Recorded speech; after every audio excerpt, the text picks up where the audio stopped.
Isa na naman pong magandang tanghali, magandang umaga, magandang hapon, magandang gabi po sa inyong lahat. Sa inyo po na mga nasa iba't ibang panig ng mundo. Nais ko po kayong batiin ng isang masayang araw o isang masayang gabi dyan sa inyong kinaroroonan. At sa lahat po ng mga taga-Pilipinas, isa pong magandang tanghali po sa ating lahat. Ayan. Ngayon po ay magsisimula naman po tayo magbasa ng Biblia. Kahapon po ay natapos po natin yung mga batas sa Exodo chapter 19 hanggang 22. At ngayon naman po ay ang mga tuntunin naman ang ating babasahin sa Exodo chapter 23. Mga kaibigan, kapag kayo po may mga Biblia, samahan niyo po ako at sundan niyo po ang aking binabasa. Magsimula po tayo uli sa Exodo chapter 23 at ang title po nito, ang mga tuntunin tungkol sa katarungan. Ayan, sa katarungan naman po.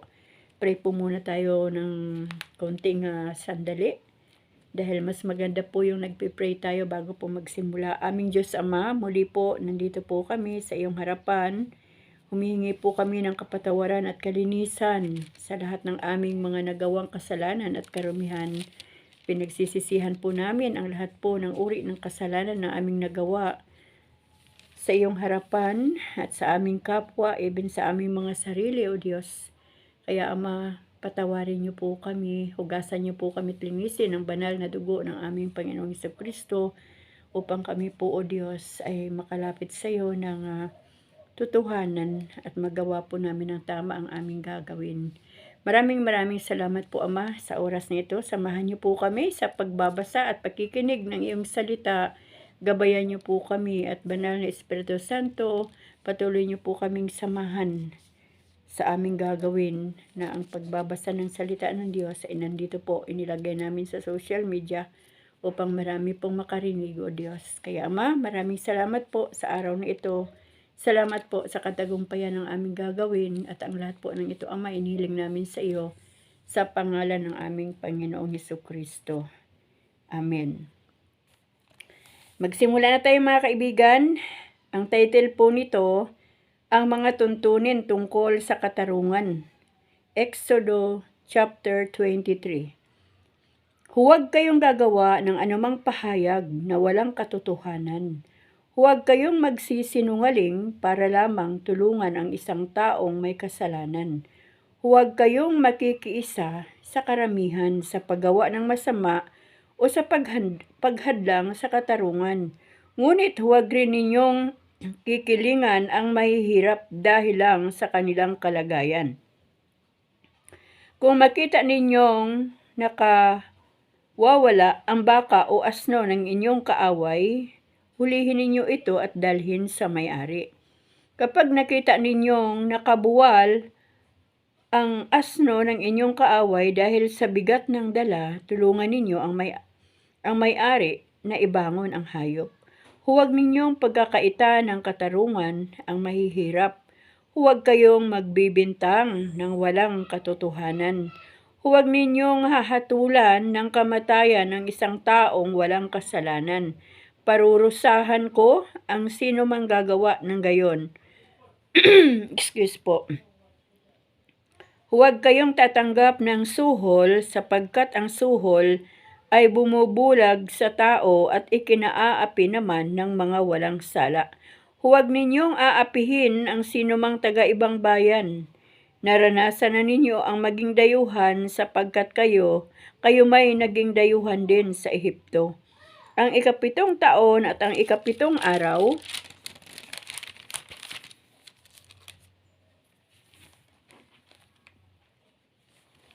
dali po ha.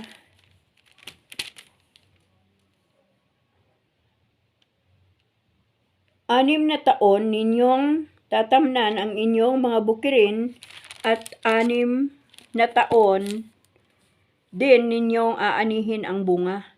Sa 7 taon, huwag ninyo itong tatamnan at huwag din ninyong aanihin. Ang anumang tutubo roon, bayaan na ninyo iyon sa mga kapatid ninyong mahirap at ang matira ay ipaubaya na ninyo sa mga maiilap na hayop. Ganoon din ang gagawin ninyo sa inyong mga ubasan at taniman ng olibo. 6 na araw kayong gagawa, sa ikapito ay titigil kayo para makapahinga ang inyong mga baka, asno, alipin at ang mga upahang taga-ibang bayan. Pakinggan ninyong mabuti itong mga sinasabi ko sa inyo. Huwag kayong mananalangin sa mga Diyos-Diyosan, ni babanggitin man ang kanilang pangalan. Ang 3 pangunahing pista. Ipagpipista ninyo ako ng 3 beses isang taon. Ipagdiriwang ninyo ang pista ng tinapay na walang libadura. Tulad ng sinabi ko sa inyo, 7 araw na huwag kayong kakain ng tinapay na may libadura. Ito'y gagawin ninyo sa takdang araw ng buwan ng Abib. Ang buwan ng pag-alis ninyo sa Ehipto, walang haharap sa akin ng walang dalang handog. Ipagdiriwang din ninyo ang pista ng pag-aani tuwing aanihin ninyo ang unang bunga ng inyong mga bukirin. At ipagdiriwang din ninyo ang pista ng pamimitas sa pagtatapos ng taon.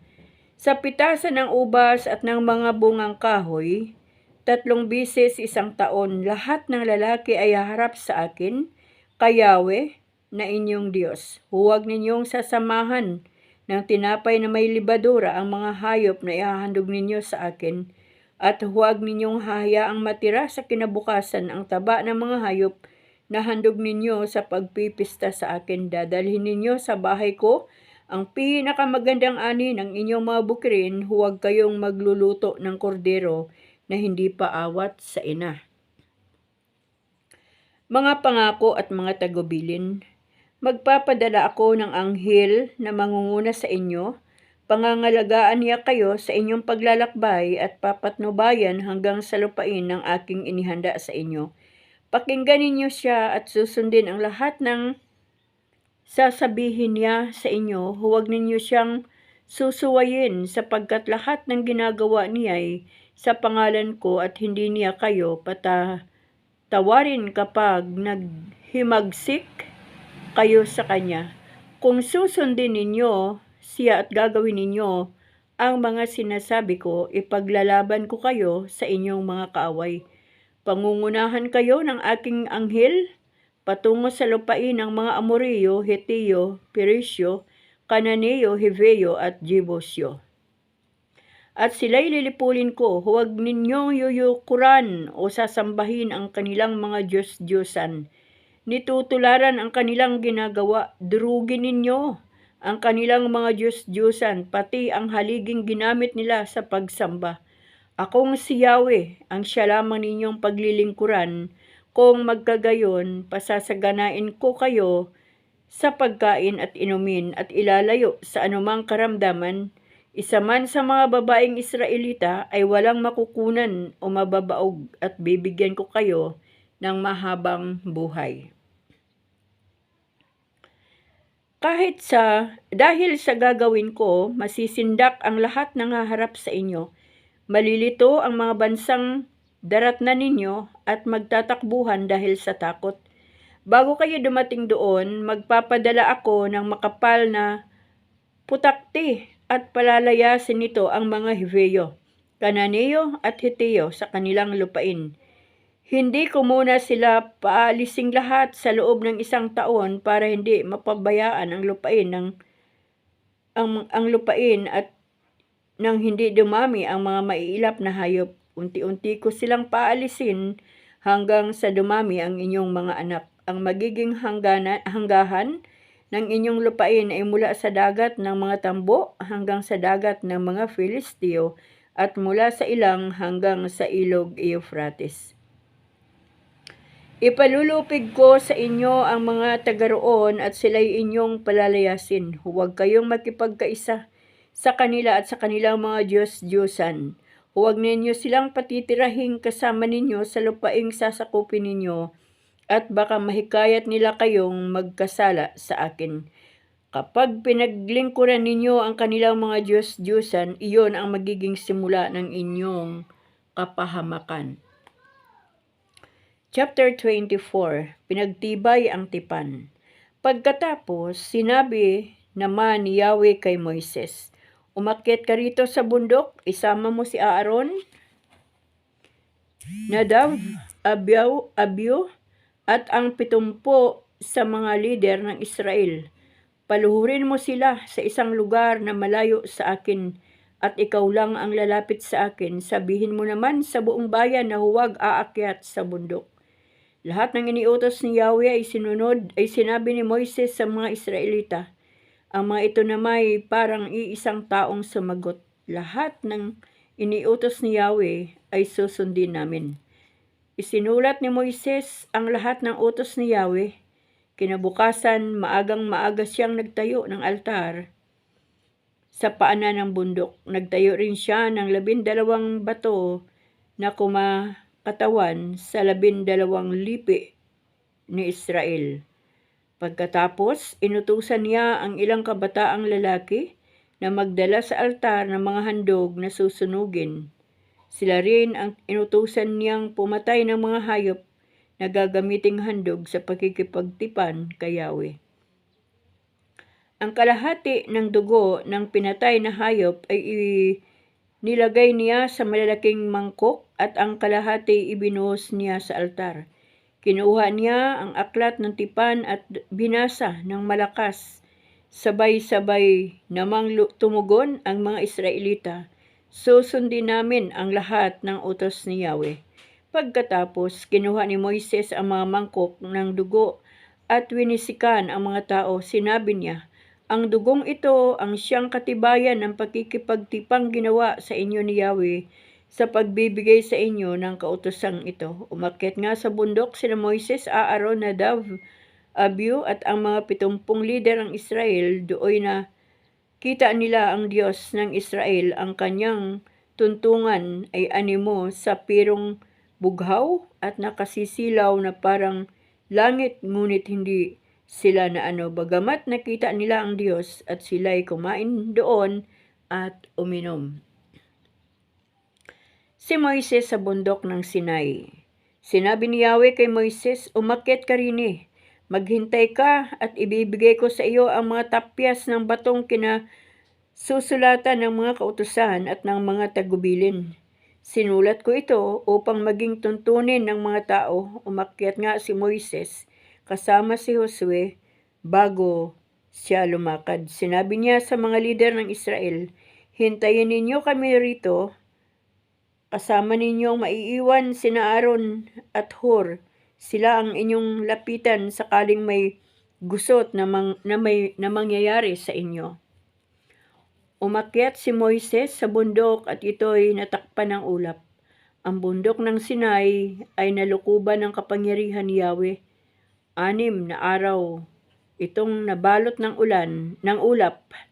Nang 7 araw, si Moises ay tinawag ni Yahweh mula sa gitna ng ulap. Nakita rin ng mga Israelita ang kapangyarihan ni Yahweh na wari nila'y maliyab na apoy na sa taluktok ng bundok. Umakyat nga roon si Moises at napaloob siya sa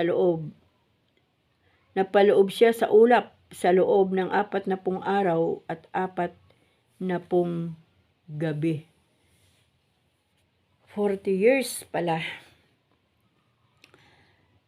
Chapter 25, Mga ihahandog para sa sanktuaryo. Sinabi ni Yahweh kay Moises, "Sabihin mo sa mga Israelita na maghandog sa akin at ikaw ang tatanggap ng anumang ihahandog nila. Ito ang kanilang ihahandog: ginto, pilak, tanso, lanang, asol, murado at pula, mga pinong kayong lino at hinabing balahibo ng kambing, pulang katad ng lalaking tupa, mainam na balat at tablang akasya, langis para sa ilawan at pampabango para sa langis na pantalaga at sa kamanyang. Maghahandog din sila ng mga alahas na kornalina at mga alahas na pampalamuti sa ephod at sa pictorial ng punong saserdote. Ipagpapagawa mo ako ng sanktuaryo na titirhan kong kasama nila. Ang sanktuaryo at ang lahat ng kagamitang ilalagay roon ay gagawin mo ayon sa planong ibibigay ko sa iyo. Ang kaba ng tipan. Gumawa kayo ng isang kabang yari sa akasya, 45 pulgada ang haba, 27 ang luwang, at ganoon din ang taas. Babalutin ninyo ito ng lantay na ginto sa loob at labas. Ang mga labi naman ay kalupkupan ninyo ng muldurang ginto. Gagawa rin kayo ng 4 na argulyang ginto na ikakabit sa 4 na paa ng kaban. Gagawa rin kayo ng pasanang akasya. Babalutin din ang ginto at isuot ninyo sa mga argulya. Gagawa rin kayo ng pasanang akasya. Babalutin din ang ginto at isuot ninyo sa mga argulya ng kaban. Huwag ninyong aalisin sa argulya ang mga pasanan. Ang 2 tapyas na bato na tipang ibinigay ko sa iyo ay ilalagay mo sa kaban. Gagawa ka ng luklukan ng awa na yari sa lantay na ginto. Ang haba nito ay 45 pulgada at 27 naman ang luwang. Lalagyan mo ng 2 kerubing ginto ang 2 dulo nito, tigisa. Sa magkabilang dulo, ihina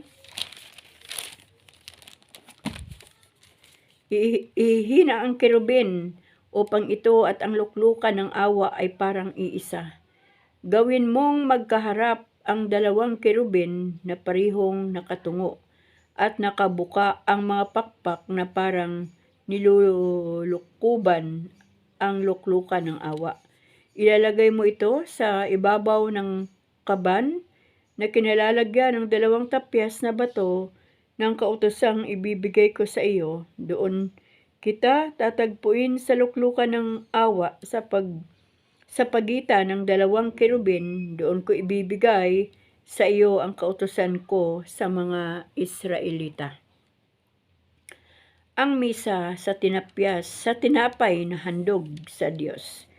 Gagawa ng isang mesang akasya na 36 na pulgada ang haba, 18 ang luwang at 27 ang taas. Takpan mo ng ginto ang ibabaw nito at paligiran mo ng maldurang ginto. Lagyan mo ang paligid nito ng sinipang 4 na pulgada ang lapad at paligiran din ng moldurang ginto. Gumawa ka ng 4 na argulyang ginto at ikabit mo sa 4 na sulok sa tapat ng paa nito. Sa malapit sa sinipa, sa mga argulyang ito, isusuot ang mga pasanan. Akasya ang gagawin ninyong pasanan at babalutin din ng ginto. Gumawa rin kayo ng mga kagamitang ginto, plato, kupa, banga at mangkok para sa mga handog na inumin. Ang mga tinapay na handog ninyo sa akin ay ilalagay ninyo sa mesa sa harapan ko. Ang lalagyan ng ilaw. Gagawa kayo sa ilawang ginto, ang paa at tangkay nito'y pinitpit na ginto. Ang mga sanga at palamuting bulaklak ay gawin mong parang nakatubo sa tangkay ng ilawan. Lalagyan mo ito ng 6 na sanga, 3 sa magkabila. Bawat sanga ay lagyan mo ng 3 buko na kamukha ng bulaklak ng almendro, may tampok at talulot. Ang tangkay naman ay kakabitan mo rin ng 4 na bulaklak na tulad ng nasa sanga. Lalagyan mo ng buko sa ilalim ng mga sanga, isa sa ilalim ng bawat 2 sanga. Ang mga buko at mga sangay gagawin ninyong parang tubo sa tangkay. Parang iisang piraso na pinitpit na ginto. Gagawa kayo ng 7 ilaw para sa mga patungang ito, iayos ninyo para sa mga patungang ito. Iayos ninyo ito upang ang liwanag nito'y nasa harap ng ilawan, ang panipit ng mitsa at ang bandiha ay lantay ng ginto na sa lahat na ito ay 100 librang ginto ang gagamitin ninyo. Sundin mong mabuti ang planong ipinakita ko sa iyo sa bundok. Grabe, ano po ang dambana na ipapagawa. Ang tabernakulo ng Diyos. Chapter 26. Igawa ninyo ako ng tabernakulo, ang gagamitin ninyo'y 10 papa, na yari sa lino at lanang asol, murado at pula. Ito'y bubordahan ninyo ng larawan ng kerubin at pari-pareho ang sukat. 14 na yarda ang haba at 2 naman ang luwang. Pagkakabit-kabitin ninyo ito ng tig-5. Ang tig-isang gilid nito'y lagyan ninyo ng pinaka-taingang yari sa taling asol. Tig-50 tainga ang ilalagay ninyo sa bawat piraso. Gagawa ng 50 kawit na ginto at ang mga ito ang gagamitin ninyo para pagkabitin ang 2 piraso. Magpahabi ka rin ng 11 papa ng damit mula sa balahibo ng kambing na siyang gagawing bubong ng tabernakulo. Bawat isa nito'y 15 yarda ang haba at 2 naman ang luwang.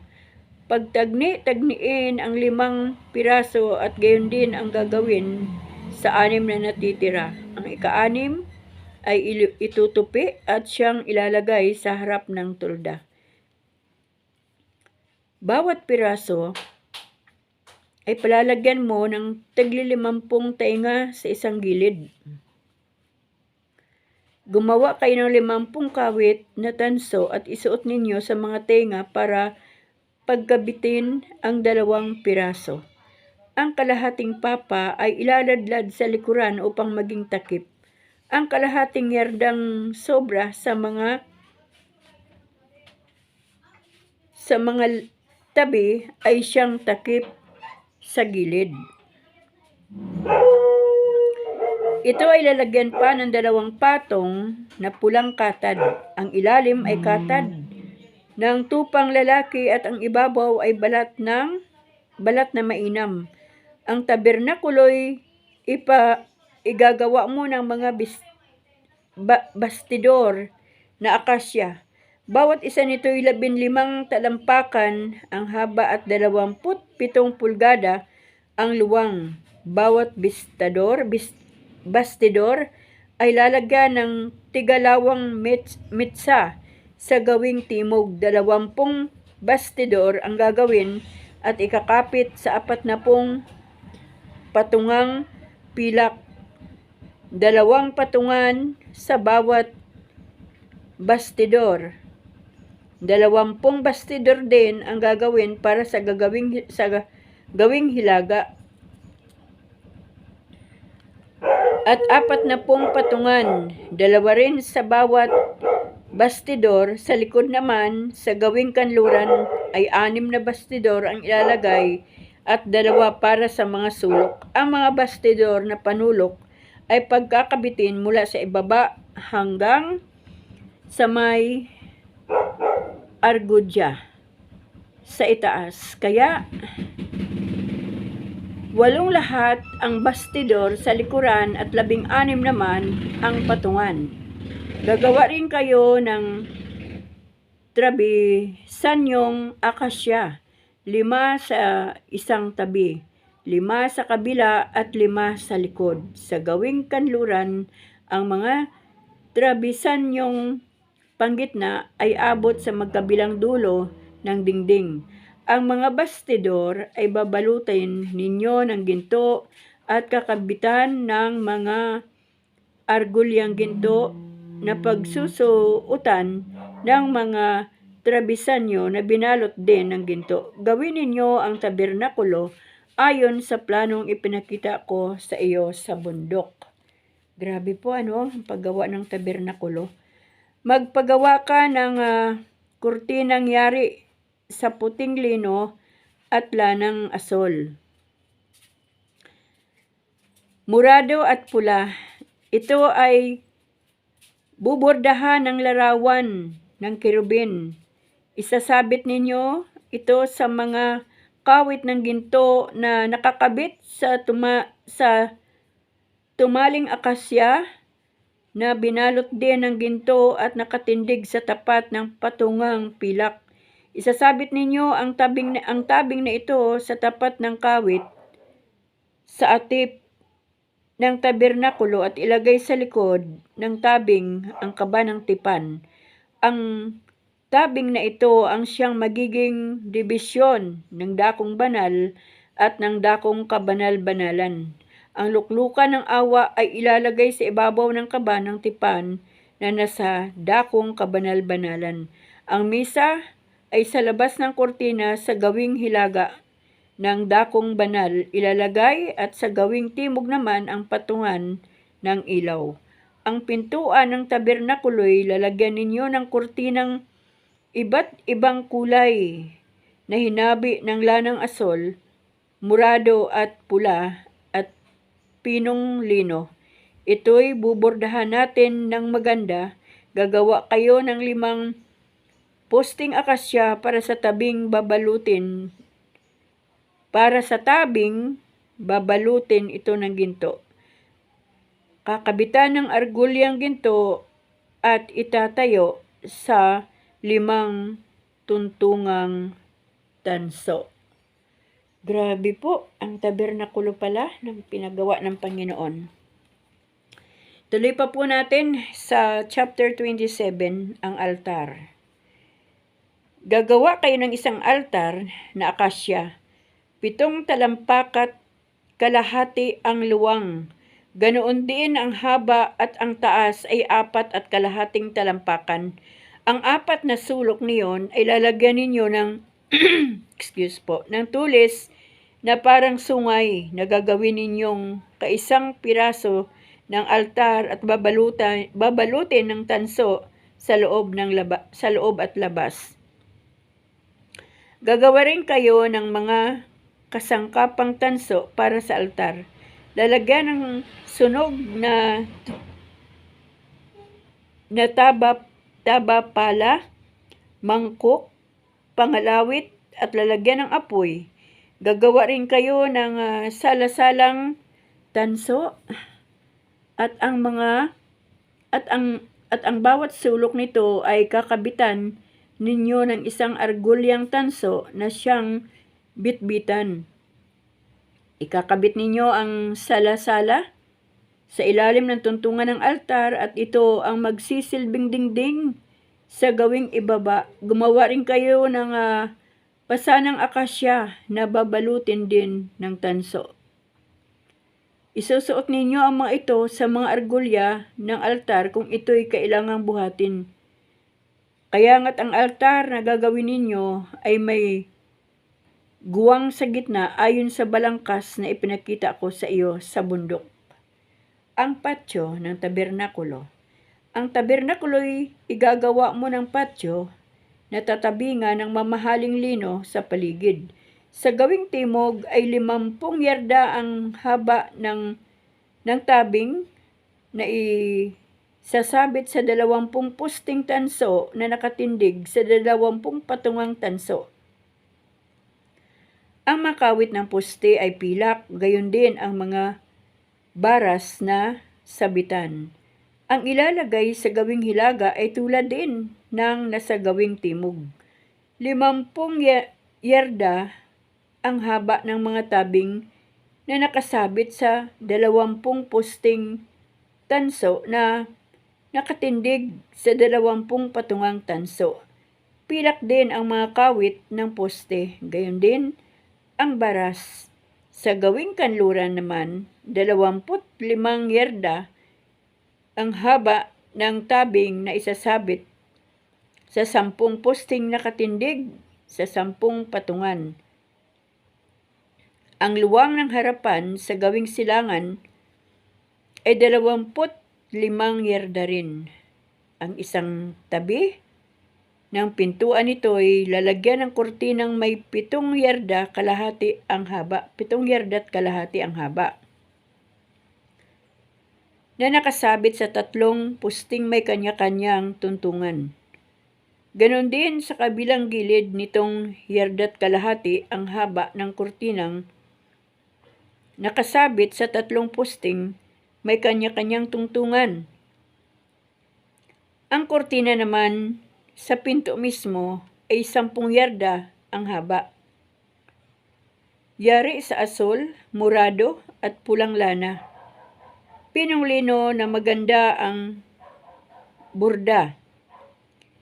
Isasabit ito sa 4 na posting makatuntong sa 4 na patungan, nakatuntong sa 4 na patungan.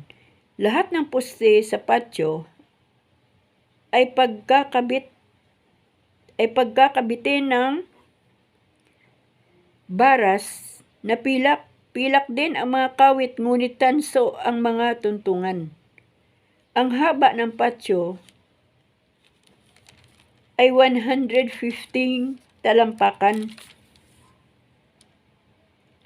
at 75 naman ang luwang. Ang mga tabing na pawang yari sa mamahaling lino ay 7 talampakan at kalahati ang taas. Ang mga patungan ay pawang tanso. Lahat ay gagamitan ng tabernakulo, pati mga tulos ay panay tanso. Lahat ng kagamitan sa tabernakulo, pati mga tulos ay panay tanso. Yun pala yun. Grabe po. Ang pangangalaga sa ilawan. Ang mga Israelita ay papadalhin mo ng pinakamainam na langis ng olibo para sa mga ilaw upang ito'y mananatiling nagniningas. Aalagaan ito ni Aaron at ng kanyang mga anak. Sa turdang tipanan ito'y ilalagay sa labas ng tabing sa tapat ng kaban ng tipan. Hindi nila ito pababayaang mamatay mula hapon hanggang umaga, at habang panahong gagawin ito ng mga Israelita at ng kanilang buong lahi.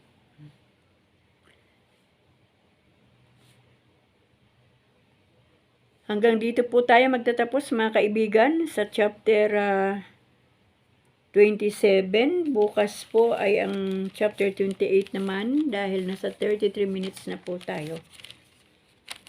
Grabe po ang pagpagawa ni Yahweh ng tabernakulo, dambana, yung lalagyan ng tipan. Parang pag inisip ko po sa oras na ito, nung panahon kaya na yun, merong pangsulat si Moises sa lahat ng mga sinabi ni Yahweh, kung ilan ang sukat, kung ilang piraso ang bawat gagamitin doon.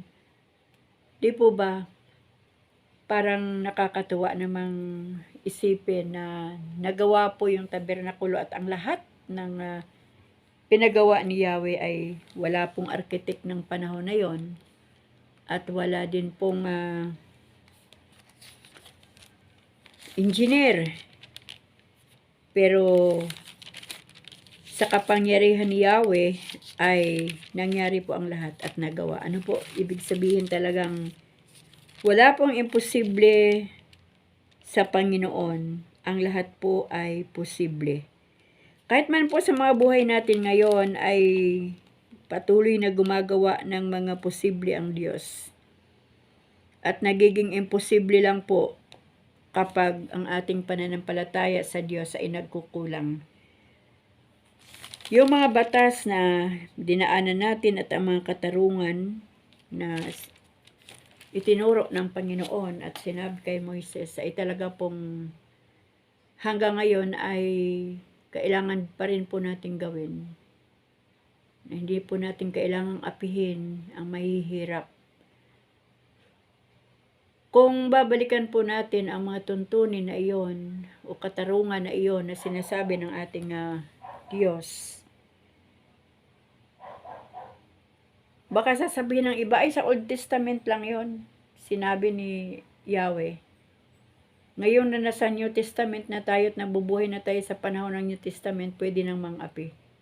Kahit man po sa New Testament ay patuloy at patuloy pong inilagay ng Panginoon. Mas ano nga po yung sinasabi doon na mahalin mo ang iyong kapwa na gaya ng pagmamahal mo sa iyong sarili. Dati po ay mapang-api din po akong tao nung hindi ko pa po kilala ang Panginoon. Pero ang alam ko lang po na pang-aapi ko sa aking kapwa ay kapag ako po ay nasaktan, inapi, kuyari isang tabo lang na kaapihan ang binigay niya sa akin o ginawa niya, ibabalik ko po sa kanya yung 10 tabo, higit pa sa ginawa niya sa akin. Ganyan po ako mag-react nung araw, na kapag ako'y nasasaktan, ako po'y gumaganti. Pero wala po akong maalala sa buhay ko, mga kaibigan, na nang api ako ng mahihirap, nang api ako ng mga sitwasyon ng tao na dahil bata pa po ako ay nilagyan na po ako ng Diyos ng isang damdamin na mahabagin at matulungin. Kung titignan po natin sa ating panahon ngayon, kung ano po ba ang kalagayan ng ating mga puso sa panahong ito, sobra pong mahirap ang ipinagawa ni Yahweh sa angka ng Israelita. Kung ating titignan ay ang dami. Pero ngayon, sa panahon natin, hindi na po ganun katindi. Hindi na po natin kailangang magpagawa ng tabernakulo, ng mga altar, o kung ano pa man, nakagaya po ng kanyang pinagawa sa Old Testament. Ngayon po, kahit saan po tayo, kahit dito po sa sala, pag nag-iisa po ako dito, hindi ko po ugali din, hindi po ako mahilig sa TV. Kahit naglalaba ako, kahit saan ako pumunta, naglalakad ako, pag sinabi ng Holy Spirit, mag-pray ka. Lord, ano po ba ang prayer items? So, ang Diyos naman naglalagay sa isipan ko, ito yung ipanalangin mo. Ibig sabihin, hindi na po tayo kailangang pakahirap ang gumawa ng mga altar, ng mga tabernakulo para lang makalapit sa Panginoon. Sobrang napakaaluan po ng buhay natin sa panahong ito bilang mga anak ng Diyos. Dahil kahit saan, pwede po tayong lumuhod sa Panginoon. Hindi na rin po kailangan Yahweh ang ating mga handog ng mga ginto o kung ano pa man. Ang kailangan lang po natin ngayon ay ihandog ang ating buhay sa Kanya. Ihandog natin ang lahat-lahat sa ating mga buhay sa Panginoon. Na maramdaman ng Diyos na siya talaga ang una pa rin sa ating buhay bago pa man ang ibang bagay. Maramdaman ng Diyos na siya pa rin ang ating minamahal ng higit pa sa ating mga sarili. Higit pa sa ating mga pamilya, mga anak, mga asawa, mga apo, at mga material na bagay na meron tayo.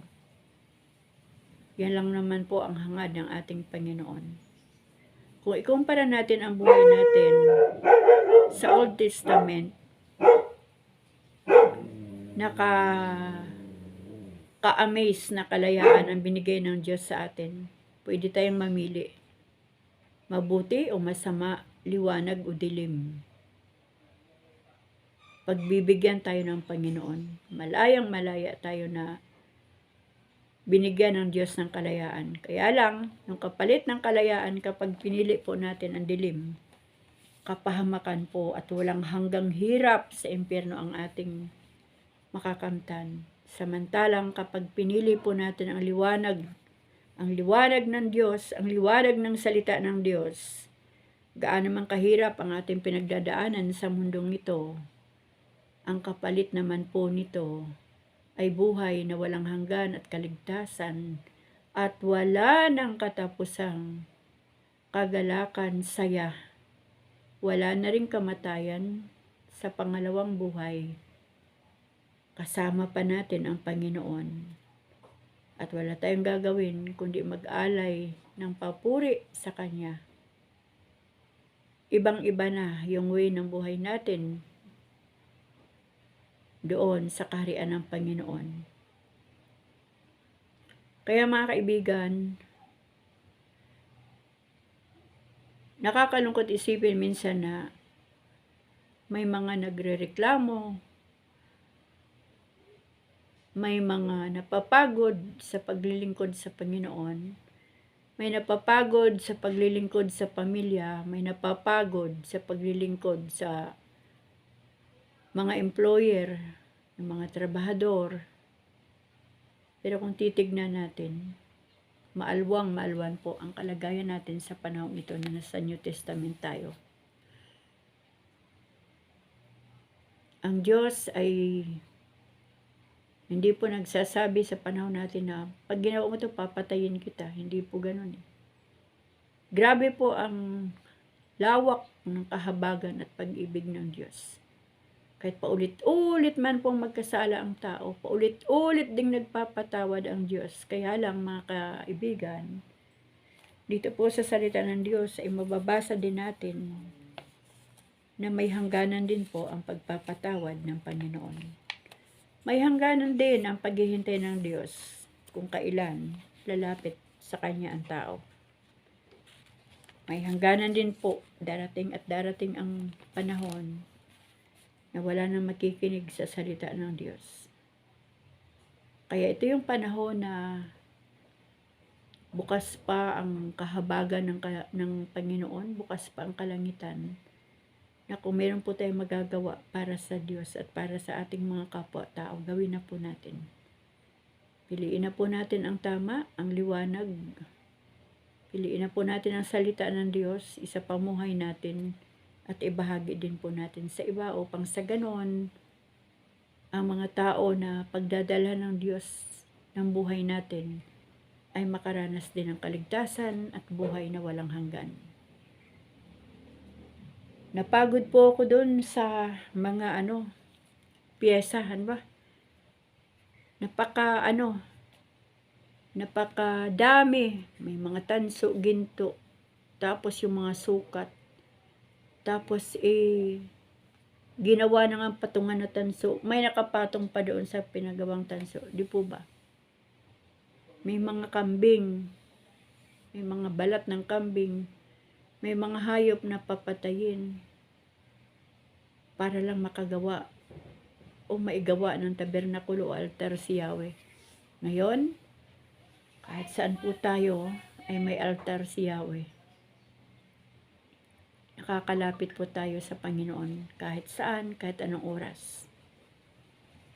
Kaya mga kaibigan, nawa po ay samahan niyo pa rin po ako sa pagbabasa ng salita ng ating Diyos. Habang meron pa po akong hininga, habang meron pa po akong lakas, dahil sabi ko nga po, sa bawat araw, habag ng Diyos kung paano po ako nabubuhay, humihinga. Ang buhay ko po ay nakakatuwa. Noong mga panahon na wala pa pong diferensya ang aking katawan, kapag may sinasabi ang Panginoon sa aking puso't isipan, ginagawa ko po yan. Ako po ay nasa ministry ng intercessor, kaya kung saan po ang lugar na doon po ang panalangin ng Body of Christ o kaya ay mga workers ng church at may mga panahon na kailangang magsama-sama ang mga intercessor ay naroon po ako. Nagawa ko pong pumunta sa mga condominium dahil yung mga katulong po ng mga Koreano diyan po sa Alabang, sa Aspen Tower ay pinakilala ko po ang Panginoon doon dahil ng mga panahon na yon ay driver po ng Koreano ang aking mister. Kaya kung ano po yung mga posibilidad na pwede kong gawin, ay ginawa ko na po.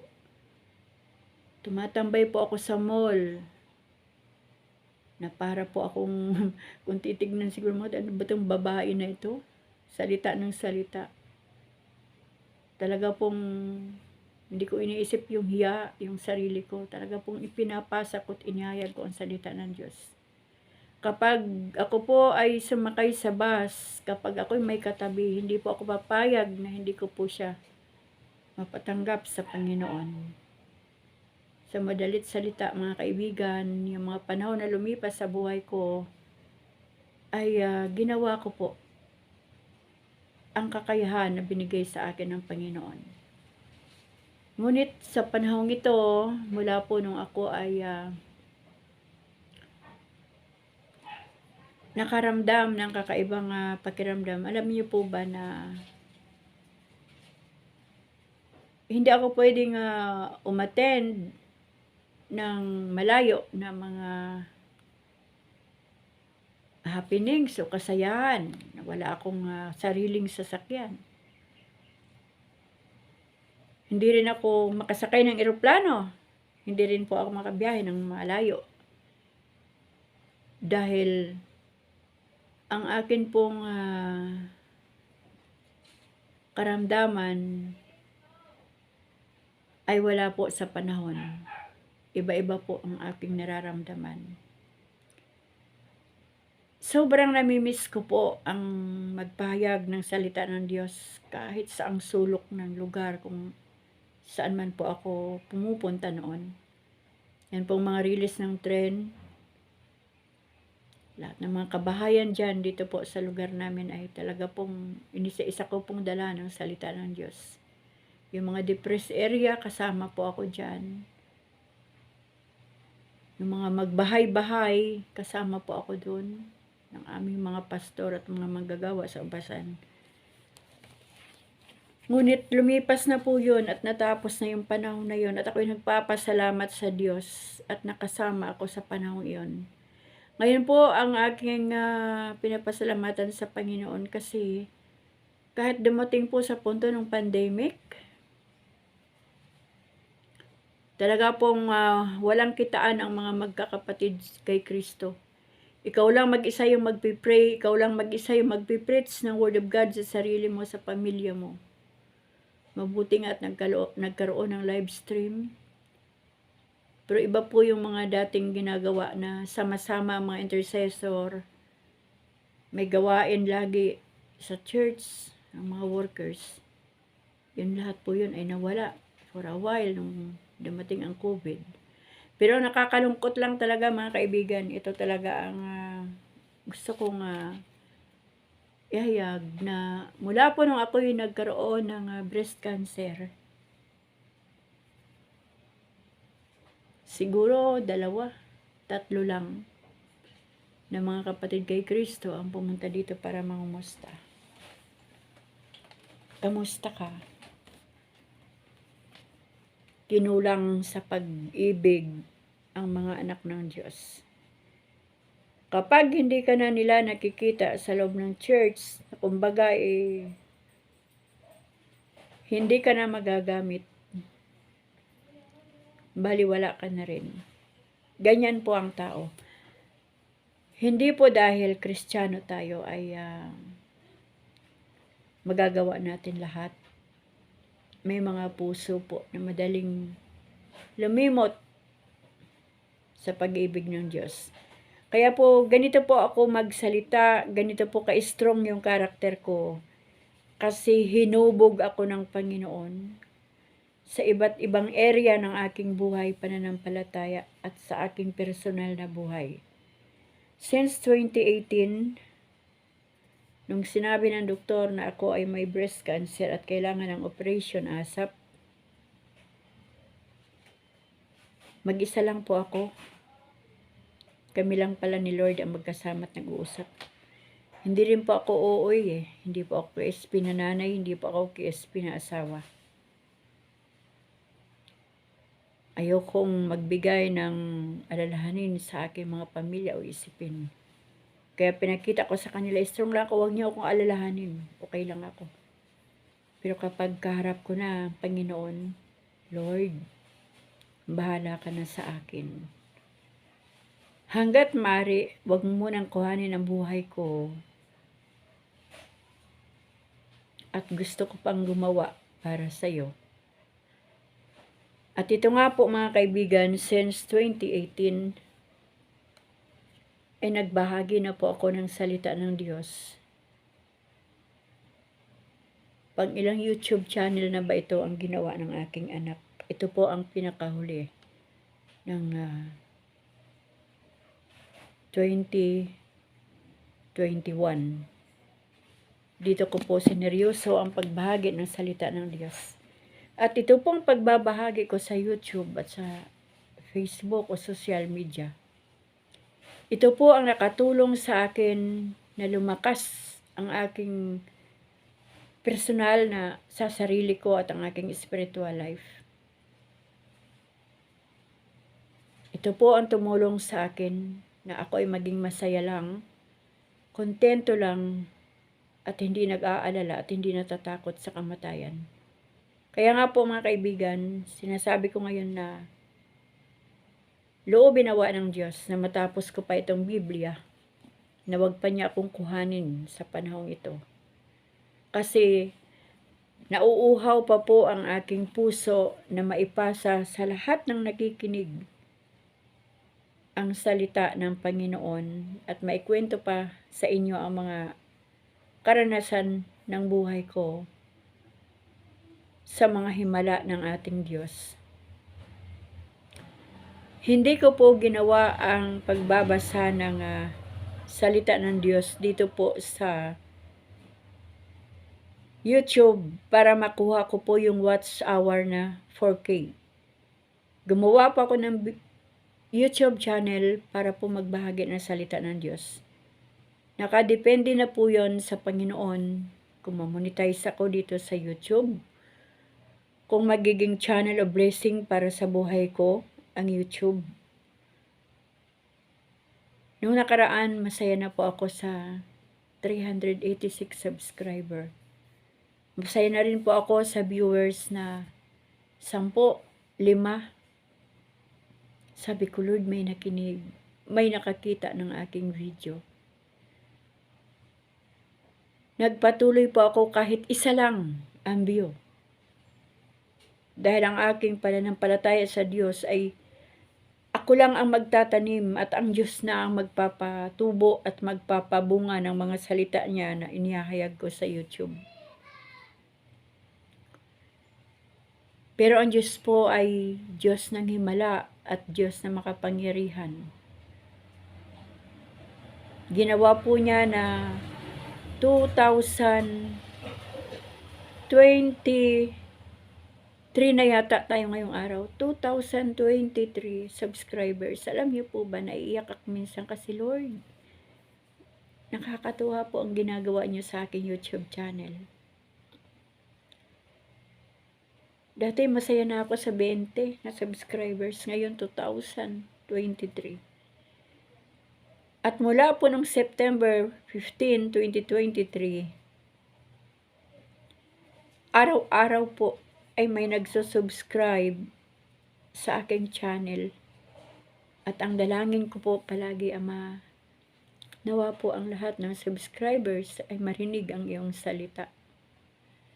Habang wala pa ang iyong bugtong na anak, ang aming Panginoong Hesus, habang hindi pa dumarating, nawa ay mapakinggan ng mga tao ang salita ng Diyos na ibinabahagi ko dito sa YouTube at sa Facebook. Kaya mga kaibigan, ang lahat ng bagay na ginagawa natin ay kapahintulutan ng Diyos. Kapahintulutan ng Panginoon na napunta ako ng YouTube kasi hindi ko na po kayang gawin yung dating ginagawa ko dahil physically po ay hindi na po ganon kaganda ang aking pakiramdam.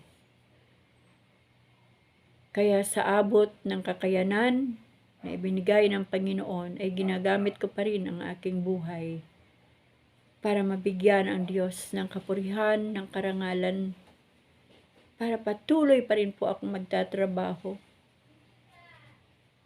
para sa Panginoon. Kaya mga kapatid, mga kaibigan, muli, maraming salamat po sa inyong lahat. Maraming salamat po sa mga nakinig, sa mga viewers, sa mga listeners, sa lahat ng subscribers, at sa lahat pa ng magsusubscribe. Maraming salamat po sa inyo. Pagpalain po kayong lahat ng ating Panginoon.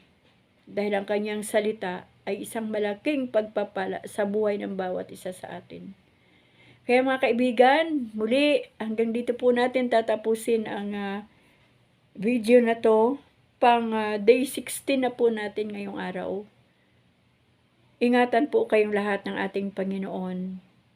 Pagpalain po kayong lahat. Kasama po ang inyong mga mahal sa buhay. Maraming salamat sa Diyos sa araw na ito. Purihin at sambahin natin ang Panginoon sa kanyang ginagawa sa buhay ko at sa buhay ninyong lahat at sa buhay ng ating mga pamilya. Kaya mga kaibigan, magpapaalam po muna ako pansamantala at loobin ni Lord, loobin ng Diyos na bukas, sa araw ng bukas, ay magkita-kita po tayong muli dito po sa aking YouTube channel, Sarili Mix Stories. Maraming salamat po sa inyong lahat.